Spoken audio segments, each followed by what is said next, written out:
So maybe we'll leave that for another time. But she talks about how the human exceptionalism leads to the hierarchical thinking. And then, you know, when you look at hierarchical thinking, you can start to see a lot of social problems that map onto that hierarchical way of thinking. Yeah, definitely.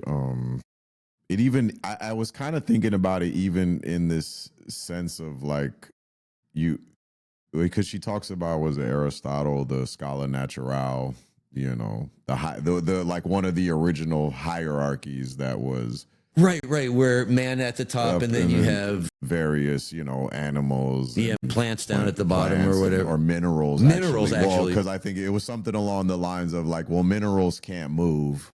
Right. Plants no, minerals don't produce, like plants produce other life, but they don't move, but minerals don't produce themselves or whatever.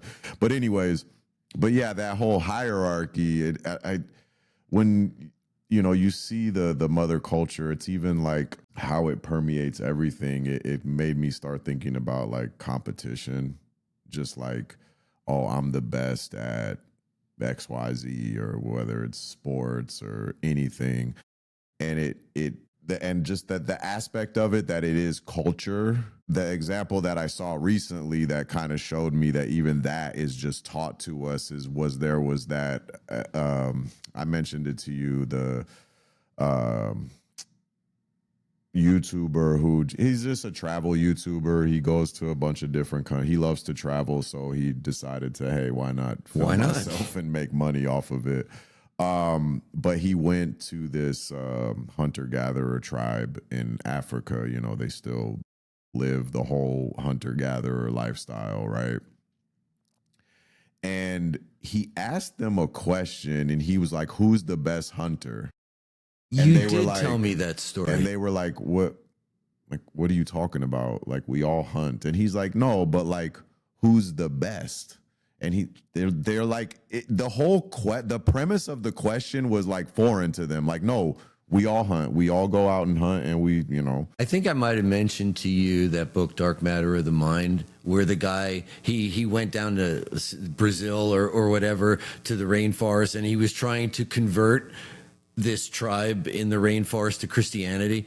And after a couple of years, he gave up. He ended up becoming an atheist, oddly enough. But he gave up. And then in this book, Dark Matter of the Mind, he lists like 15 things that culturally they couldn't.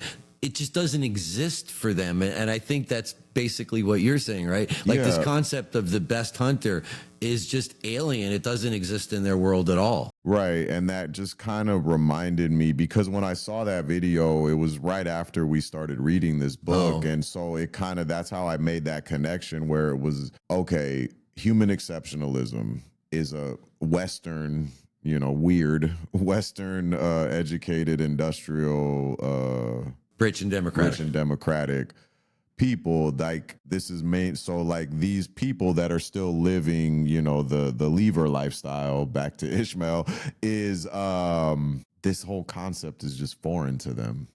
You know, the hierarchy, you know, they go hunt to eat, you know, and they're not factory farming. They're not having a whole bunch of chickens and just all in cages. They're going out. They're Well, they have their life, right? But the salient point is that when we mentioned it, when we were talking about it last week, when the measurement stick is human, everyone else is going to come up short. Right. Well, when the measuring stick is Western technological society, then every other society is going to come up short. But honestly, now I said it gave me a little bit of hope in spite of everything that's going on. Yeah. That maybe, if people can hear that, right, just a little bit, to say, you know what, maybe we're not all that. Maybe we are part of something bigger that's all interrelated. Where did